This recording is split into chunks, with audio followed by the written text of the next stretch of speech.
நம்முடைய கர்த்தராக இருக்கிற இயேசு கிறிஸ்துவுக்குள் மிகவும் பிரியமான என் அன்பு சகோதர சகோதரிகளே, சக ஊழியர்களே, இதை கடைசி காலத்தில் ஒரு முக்கியமான ஒரு செய்திக்குள்ளாய் நான் கடந்து வந்திருக்கிறேன்.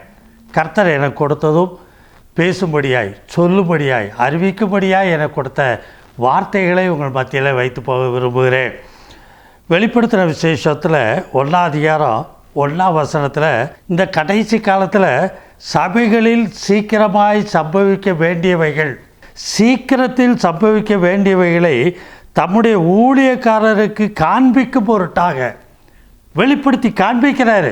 சொல்கிறதில்லப்பா, காண்பிக்கிறார் பொருட்டாக தேவன் இயேசு கிறிஸ்துவுக்கு ஒப்புவித்ததும், நீ இதை வெளிப்படுத்தி கொடுன்னு சொல்லி பிதாவாகிய தேவன் இயேசு கிறிஸ்துவுக்கு ஒப்புவித்ததும், இவர் தம்முடைய தூதனை அனுப்பி தம்முடைய ஊழியக்காரனாகிய யோவானுக்கு வெளிப்படுத்தினதுமான விசேஷம். வெளிப்படுத்தினது உணர்ந்து அறிந்து கொள்ளப்படத்தக்கதாக, வெறும் பேச்சில் இல்லை, சத்தத்தில் இல்லை, இன்னும் சொல்கிறாரு வெளிப்படுத்தினதுமான விசேஷம். அதுதான் வெளிப்படுத்தின விசேஷம்னு சொல்லப்படுது. ஹலோ ஊழியக்காரங்கள்லாம் கவனித்து கேளுங்க. இந்த கடைசி காலம் என் வாழ்க்கையில் நான் கண்டதையும் கேட்டதையும் தொட்டு அறிஞ்சிருக்கிறது தான் உங்கள் மத்தியில் நான் செய்தியாக சொல்லிக்கிட்டு இருக்கிறேன். வெளிப்படுத்தல் அதுலேயே 1:3 பார்த்தீங்கன்னா, இந்த தீர்க்க தரிசன வசனங்களை வாசிக்கிறவனும், வாசித்தா மட்டும் போதாது, வாசிக்கிறவனும் கேட்கிறவர்களும், இது ஒரு வாசிக்க மற்றவங்க கேட்டாலும் கேட்கிறவர்களும், இதில் எழுதி இருக்கிறவைகளை கை கொள்ளுகிறவர்களும் பாக்கியவான்கள். 3 விதமாக சொல்கிறார். ஐயா ஊழியக்காரங்கள்லாம் இதை கவனித்தா தேவையில்லை, கேட்டால் தேவையில்லை. இதில் மிகவும் அருமையாக இந்த காரியங்கள் நீங்கள் அறிந்து கொள்ள முடியும். காலம் சமீபமாக இருக்கிறது. இல்லை எவ்வளோ காலம் இருக்குதுன்னு நினைக்கிறீங்க? பூமியில் என்னெல்லாமோ நடக்கு, எங்கே பார்த்தாலும் பயங்கரமான காரியங்கள் நடந்துக்கிட்டு இருக்கு. உங்களுக்கு தெரியும், பூகம்பம், அழிவு, தண்ணீர் வருது, வெள்ளம் வருது, இன்னும் ஆறுகளெல்லாம் சிவப்பு நிறமாக இரத்தத்தை போல மாறுது. வானத்திலிருந்து அக்கினி இறங்கி காடுகளையும் நாடுகளையும் முழுவதும் எரித்து காலி பண்ணுது. இதெல்லாம் வேதத்தில் சொல்லப்பட்ட கடைசி கால நிகழ்வுகள். அறிந்திருந்தும் இன்னும் ஏன் மௌனமாக இருக்கிறீங்க? ஏன் இன்னும் மிகவும் சத்தமில்லாமல் இருக்கிறீங்க? உறக்கத்தில் இருக்கக்கூடாது, விழித்திருக்க தெரியணும். அதுதான் அவர் சொல்கிறாரு, காலம் சமீபமாக இருக்கிறது. அதிலே 10ஆம் வசனத்தில், எக்காலம் போன்ற பெரிதான சத்தத்தை கேட்டேன். பாருங்கள், யோவான் சொல்கிறாரு, எக்காலம் போல பெரிய சத்தம். என்ன சத்தமா? அது நான் ஆல்பாவும் ஒமேகாவும் முந்தினவரும் பிந்தினவருமாக இருக்கிறேன். நீ காண்கிறதை ஒரு புஸ்தகத்திலே எழுதி ஆசியாவில் இருக்கிற எபேசு, சிமெர்னா, பெர்கமு, தியேத்ரா, சரதை, பிலதெல்பியா, லவோதிக்கா என்னும் பட்டணங்களில் உள்ள 7 சபைகளுக்கும் அனுப்பு என்று விளம்பினது. இந்த கடைசி காலத்தில் இதில் எல்லா சபைகளும், உலகத்தில் இருக்கிற எல்லா சபைகளும் இந்த 7 சபைகளுக்குள்ளே அடங்கும். அந்த சபை எப்படித்தான் இருக்குது, என்ன நடக்குது, எப்படியா இருக்குது என்பதை நீங்கள் அறிந்து கொள்ள வேண்டும். இந்த நாட்களில் நாம் எப்படி சபைகளை நடத்திக்கிட்டு இருக்கிறோம், சபை எதை நோக்கி போய்கிட்டு இருக்குது, மிகவும் திட்டமும் தெளிவுமாய் இந்த காரியங்களை நாம் அறிந்து கொள்ள வேண்டியவர்களாய் இருக்கிறோம். வெளிப்படுத்தல் 1ஆம் அதிகாரம் 12-13 7 குத்து விளக்குகள் மத்தியில் இருக்கிறாரு. அந்த 7 குத்து விளக்குகளின் மத்தியில் நிலையங்கி தரித்து மார்பருகே பொற்கச்சை கட்டியிருந்த மனுஷகுமாரனுக்கு ஒப்பானவரையும் கண்டேன். அந்த சத்தம், பலத்த சத்தம், ஆல்பா ஒமேகான்னு சத்தம் போடுற அந்த அனுபவத்தில் பார்க்கிற யோவான் எழுதுகிறாரு. வெளிப்படுத்தல் 1:16 தமது வலது கரத்திலே 7 நட்சத்திரங்களை ஏந்தி கொண்டிருந்தார். அவர் கரத்தில் இருக்கு 7 நட்சத்திரம். நீங்கள் தான்ப்பா ஊழியக்காரரே, சபையின் தூதன் தான் அந்த 7 நட்சத்திரம். 7ன்னு சொன்னால் ஒரு முழுமை. இன்றைக்கு எல்லாரும் அந்த ஒளியில் இருக்கிறீங்களா, வெளிச்சத்தில் இருக்கிறீங்களா, இருளில் இருக்கிறீங்களா? உலகமாகிய இருளுக்குள்ளே கடந்து போய்கிட்டு இருக்கீங்களா? வெளிச்சத்தின் பிள்ளைகளாய் ஊழியர்கள் எல்லாம் எழுப்பி விசுவாசிகளை ஒளிக்குள்ளே வழி நடத்த வேண்டிய கடைசி காலம். இருளுடைய ஆதிக்கம் அதிகமாகுது. உலகம் முழுவதும் இருளுக்குள்ள மூழ்கிட்டு வருது. கவனமா இருங்க. அவர் வாயிலிருந்து இருபுறமும் கருக்குள்ள பட்டயம் புறப்பட்டது. நம்ம கையில என்ன பட்டயம் வச்சிருக்கிறோம்? வெறும் வேத வசனத்தை வச்சிருக்கிறோமா அல்லது வார்த்தையா இருக்குதா? இருபுறம் கருக்குள்ள பட்டயமாய் நம்முடைய வாயிலிருந்து புறப்படுதா? இருபுறம் கருக்குள்ள பட்டயம் சரியாக்கணும். நன்மை தீமையை சரியாக வழி வகுத்து அது ஜனங்களுக்கு போதிக்க, அறிவிக்க, அதை சரி பண்ண இந்த நாட்களில் எழுப்ப வேண்டியவர்களாய் இருக்கிறோம். அவருடைய முகம் வல்லமையாய் பிரகாசிப்பிக்கிற சூரியனை போல இருந்தது. எவ்வளோ வெளிச்சம் வந்திருக்கப்போ! அந்த வெளிச்சத்தில் கடைசி காலத்தில் சபைகள் இருக்கணும். வெளிப்படுத்தல் 1:19 நீ கண்டவைகளையும் இருக்கிறவைகளையும் இவைகளுக்கு பின்பு சம்பவிக்க போகிறவைகளையும் எழுது. என்ன சம்பவிக்க போகுது இந்த கடைசி காலத்தில் அதை எழுதுகிறார். அதில் 20ஆம் வசனத்தில் என் வலது கரத்தில் நீ கண்ட 7 நட்சத்திரங்களின் ரகசியத்தையும் 7 பொன் குத்துவிளக்குகளின் ரகசியத்தையும் எழுது. இந்த ரகசியம் கர்த்தருடைய கைக்குள்ள அடங்கி இருக்கிற நட்சத்திரங்களாக நாம் இருக்க வேண்டி இருக்குது. அந்த பொன் குத்துவிளக்கு சபை எப்படி இருக்குமா? அதில் ஒரு ரகசியம் என்ன சொல்கிறாரா? அந்த 7 நட்சத்திரங்களும் 7 சபைகளின் தூதர்களாம். ஊழியக்காரங்க எப்படித்தான் இருக்கே, வெள்ளை வேட்டி வெள்ளை சட்டை போட்டால் போதாது, மீசை இல்லாமல் இருக்கிறேன்னு காமிச்சிக்கிட்டு அலைஞ்சா அது ஒரு இதே அமைஞ்சிடாது. கர்த்தர் அப்படிப்பட்ட விரும்பலை. கல்யாணம் கட்டாமல் இருக்கிறேன், அதனால் நான் பரிசுத்தவாட்டி பரலோகம் போயிடுவேன், என்னையெல்லாமோ போதிக்கிறீங்களப்பா, எதையெல்லாமோ காண்பிக்கிறீங்களே. தேவனுடைய ராஜ்யத்தினுடைய போதனை எங்கே? இயேசு கிறிஸ்து வாயிலிருந்து பிறந்த உபதேசங்கள்லாம் எங்கே போச்சு? அதையே எடுத்து பிரசங்கிக்க மாட்டேங்கிறீங்க. கடைசி நாட்கள் ஜனங்களை தேவனுடைய ராஜ்யத்துக்குள்ளே வழி நடத்துங்க, குமாரனுக்குள்ளே வழி நடத்துங்க. நீ கண்ட 7 குத்து விளக்குகளும் 7 சபைகளாம். அப்போ எப்படி இருக்கணும்? எப்பவும் குத்து விளக்கு எப்படி இருக்கணும்? எப்படி எரிந்துக்கிட்டே இருக்கணும், பிரகாசமாக இருக்கணும்.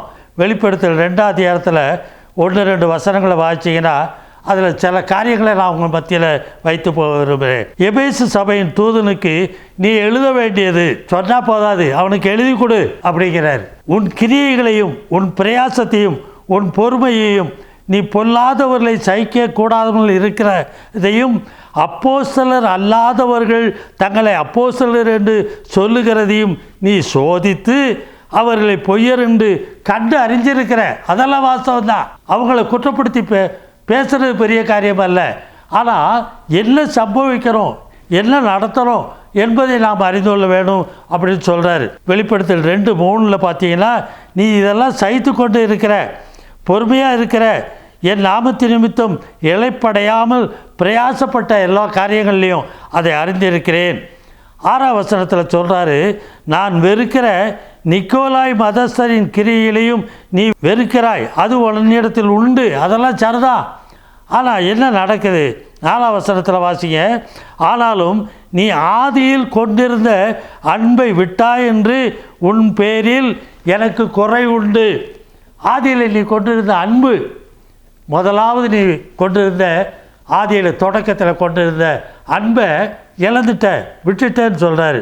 5ஆம் வசனத்தில் வாசிப்பீர்கள்.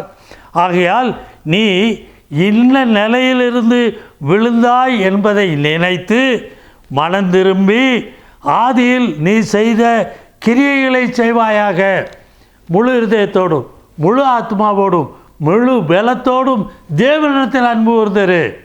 பணம், பதவி, பட்டம் இதெல்லாம் பூமியில் உன்னை தேடி வந்த உடனே இப்போ அதில் மிதக்கிறவங்களாக இருக்கக்கூடாது. ஊழியர்கள் அதில் தான் நிற்கிறாங்க. உலக பொருளாசையில் மூழ்கி கிடக்கிறார்கள். அதைத்தான் அவர் இந்த காரியங்களை சொல்கிறார். அந்த ஆதியில் இருந்த அன்பு போச்சு. ஆதி திருச்சபையில் இருந்த அந்த அன்பு இப்போ இல்லை. சபையில் ஜனங்க தேடுறாங்க. நீங்களும் உலக மனிதனோட கூட உலக பிரகாரமாக வாழ்கிற வாழ்க்கையில் மிதக்கிறீங்க. கர்த்தர் நாளில் கடிந்து கொள்கிறார். ஜாக்கிரதையாக இருந்து பலப்படுங்க. வேதம் யாருக்கும் எழுதலை. இந்த வெளிப்படுத்தின விசேஷத்தில் தேவனுடைய ஊழியர்களுக்குத்தான் அதிகமாக எழுதியிருக்காரு. சபையின் தூதர்களுக்கு எழுதுகிறாரு. அது எப்படி எழுதுறாரு தெரியுமா? கேட்க செவி உள்ளவன் கேட்க கடவன். பைபிளில் வேறு எந்த புஸ்தகத்துலேயும் எந்த இடத்துலையும் இப்படி அதிகமாக ஆணித்தரமாக உழவு வார்த்தையை பேசலப்பா. கேட்க செவி உள்ளவன் கேட்கட்டும்னு பார்த்தீங்களா? எவ்வளவு பின்னோக்கி போயிருக்கவங்க அந்த காரியத்தை நீங்கள் அறிந்து கொள்ளணும். ஆதியில் நீ செய்த கிரியைகளை செய்வாயாக, அப்படி இல்லாவிட்டால் நான் சீக்கிரமாய் உன்னிடத்தில் வந்து, தூதனே, சபையின் தூதனே, போதகனே, நான் உன்னிடத்தில் வந்து நீ மனம் திரும்பாத பட்சத்தில் உன் விளக்கு தண்டை அதனிடத்தில் நின்று நீக்கி விடுவேன். சபையை உன் கையை விட்டு வெளியே நீக்கிடுவேங்க. ஒன்றும் சபையை விட்டு வெளியே தூக்கி போகிறதில்ல, உன் கையில் இராதபடிக்கு சபையை ஒதுக்கி வச்சுருவாராம். எப்படிப்பட்ட காரியத்தை சொல்கிறார் பாருங்க. எவ்வளவு ஜாக்கிரதையாக இது பலப்பட வேண்டியிருக்கு. அதுலேயே 5ஆம் வசனம் வரைக்கும் நீங்கள் பார்க்கலாம். நீ போய் எருசலேமின் செவிகள் கேட்கும்படிக்கு கூப்பிட்டு சொல்ல வேண்டியது என்னவென்றால், சத்தம் போட்டு சொல்லு, தைரியமாக சொல்லு, சபைக்கு சொல்லு, சபையின் போதகனுக்கு சொல்லு என்னவென்றால், விதைக்கப்படாத தேசமாகிய வனாந்தரத்திலே நீ என்னை பின்பற்றி வந்த உன் இள வயதின் அந்த பக்தியையும், நீ வாழ்க்கைப்பட்ட போது மணவாளன் மணவாட்டி அந்த அனுபவம், மணவாட்டியா மணவாளனை தேடி வந்து உள்ள கடந்து வந்த உன் வாழ்க்கைப்பட்ட போது உனக்கு இருந்த நேசத்தையும் நினைத்திருக்கிறேன் என்று கர்த்தர் சொல்லுகிறார். இஸ்ரவேல் கர்த்தருக்கு பரிசுத்தமும் அவருடைய விளைவில் முதற் பலனுமாய் இருந்தது. அதை பட்சித்த யாவரும் குற்றவாளிகள் ஆனார்கள். பழைய காலங்களில் அவங்களையெல்லாம் தண்டித்தார். ஆனாலும் பொல்லாப்பு அவர்கள் மேல் வந்ததென்று கர்த்தர் சொல்லுகிறார். அவங்களையெல்லாம் ஒதுக்கி வச்சார். அவங்க மேலே பொல்லாப்பை கொண்டு வந்தார். இதில் எரேமியா 2:5 பார்க்குறோம். கர்த்தர் சொல்லுகிறது என்னவென்றால், எங்களை எகிப்து தேசத்திலிருந்து வரப்பண்ணினவரும் அவாந்தர வெளியும் பள்ளங்களும் உள்ள தேசமும் வறட்சியும் மரண இருளுமான தேசமும் ஒருவனும் கடவாமலும் ஒரு மனுஷனும் குடியேறாமல் இருக்கிற தேசமான வனாந்தரத்திலே எங்களை நடத்தினவருமாகிய கர்த்தர் எங்கே என்று உங்கள் பிதாக்கள் கேளாமல் இருக்கட்டும். இந்த காலங்களில் அதான் நடக்கு. அப்படிப்பட்ட தேவன் எங்கே? பழைய ஏற்பாட்டு காலத்தில் பிதாக்களை இப்படியெல்லாம் வழி நடத்தினாரு. அவர் எங்கே போனார்? எங்கே இருக்காரு? ஏன் அந்த வழிநடத்தல் இப்போ இல்லை? சபையெல்லாம் அசம்பந்தமாக இருக்குது, தூக்க மயக்கத்தில் இருக்குது, நித்திரை மயக்கத்தில் இருக்குது, அல்லது சும்மா வெறும் வழிபாடு, பாட்டு, கூத்து, கும்மாளம், நடனம். ஹலோ, பயம் இல்லை. கர்த்தருக்கு பயப்படுற பயம் இல்லை சபையில். அதான் ஆதி அன்பை நீ விட்டு விலகி போனான்னு சொல்கிறாரு. மத்தேயு 24:12-13 அக்கிரமம் மிகுதியாவதினால் அநேகருடைய அன்பு தனிந்து போகும். இதான் கடைசி காலம். அந்த அன்பு சபையில் தனிந்து போகுது. தேவனிடத்தில் கொண்டு இருக்க வேண்டிய அன்பு தனிந்து போச்சு. இனியாகிலும் நீங்கள் மறுபடியும் அதற்குள்ளே கடந்து வரணும். இதான் எழுப்புதல். தனிந்து போகும். முடிவு வரையும் நிலை நிற்பவனே ரட்சிக்கப்படுவான். இந்த அன்பில் முடிவு வரையும் நிலைச்சிருக்கணுமா? அந்த அன்பு முற்றிலும் முழு இருதயத்தோடும் முழு ஆத்மாவோடும் முழு பலத்தோடும் ஊழியக்காரங்க முதல்ல அன்பு வர தெரியலாம் தேவனிடத்தில். இல்லை அதிகமாக உங்களுக்கு ஒப்புவிக்கப்பட்டிருக்கிற விசுவாசிகள் ஜனங்கள் அப்படி வழி நடத்த வேண்டி இருக்குது. பிலிப்பியர் 1:9 மேலும் உத்தமமானவைகளை நீங்கள் ஒப்புக்கொள்ளத்தக்கதாக உங்கள் அன்பானது அறிவிலும் எல்லா உணர்விலும் இன்னும் அதிகமாய் பெருகட்டும் சொல்கிறார். அதிலே 3:14 சொல்கிறாரு, இயேசு கிறிஸ்துவுக்குள் தேவன் அழைத்த பரம அழைப்பில் பந்தய பொருளுக்காய் லெக்கை நோக்கி தொடருங்கள். ஊழியக்காரங்க விசுவாசிகள். அதான் 3:15 சொல்கிறாரு, ஆகையால் நம்மில் தேறினவர்கள் யாவரும் இந்த சிந்தையை இருக்க கடவோம்னு சொல்லி முடிக்கிறாரு. ஜெபம் பண்ணுவோமா? கடைசி காலப்பா, தேவன் பெரிய காரியங்களை செய்யட்டும். பரிசுத்தமுள்ள நல்ல பிதாவே, இந்த வேலைக்காக துதிக்கிற ஸ்தோத்தரிக்கிறப்பா. தேவனே, இந்த நாட்களிலும் தேவரீர் நீர் கொடுத்த உடைய வார்த்தையின்படி அப்பா உமக்குள் தரைத்திருக்கிறவர்களாய் தேவரீர் நீர் வெளிப்படுத்துகிற விசேஷத்தில் தேவரீர் உடைய யோவானுக்கு வெளிப்படுத்தி கொடுத்து அதை பின்பற்ற சொல்லி எங்கள் ஒவ்வொருவரையும் உற்சாகப்படுத்தி இருக்கிறீரே அப்பா, உமக்கு நன்றி செலுத்துகிறோம். இந்த நாளிலும் மனம் திரும்பி தேவனே உலக பொருளுக்கும் தேவனுக்கும் ஊழியம் செய்ய அப்பா முயற்சி எடுக்காதபடிக்கு உம்முடைய தூதர்கள், சபையின் தூதர்கள், சபையின் போதகர்கள் முற்றிலும் மாற்றப்பட்டவர்களாய் உமக்கு மாத்திரம் ஊழியம் செய்யத்தக்கதாய் தேவன் பெரிய காரியங்களை வெளிப்படுத்தி தாரும். இல்லை அதிகமாய் தகப்பனை விசுவாசிகளும் கூட அப்பா பூரண அன்பிலே அவர் பலப்பட உதவி செய்யும். முழு இதயத்தோடும் முழு ஆத்மாவோடும் முழு பலத்தோடும் தேவனிடத்தில் அன்பு வர ஆதியிலே கொண்டிருந்த அன்பை விட்டுவிடாதபடிக்கு அதில் பெருக உதவி செய்யும். முற்றிலும் தாழ்த்தி உடைய கரத்தில் ஒப்புக் கொடுக்கிறோம். கடைசி நாட்கள் என்பதை நாங்கள் அறிந்து இன்னும் உணர்வுள்ளவர்களாய் ஜீவிக்க உதவி கர்த்தரும் அருமை இரட்சகருமான இயேசு கிறிஸ்துவின் மூலம் ஜெபம் கேளும் ஜீவனுள்ள நல்ல பிதாவே, ஆமென். For contact, Evangelist K.P. John David, Door of the Light Ministries, Kovilpatti, 628-502. Phone number 7200-620090, 8072148809. Bank details, State Bank of India, Kovilpatti. Account number 110177951101. Branch code 00859. IFS code SBIN 0000859. MICR code 627002011. SWIFT code SBI NIN BB 469.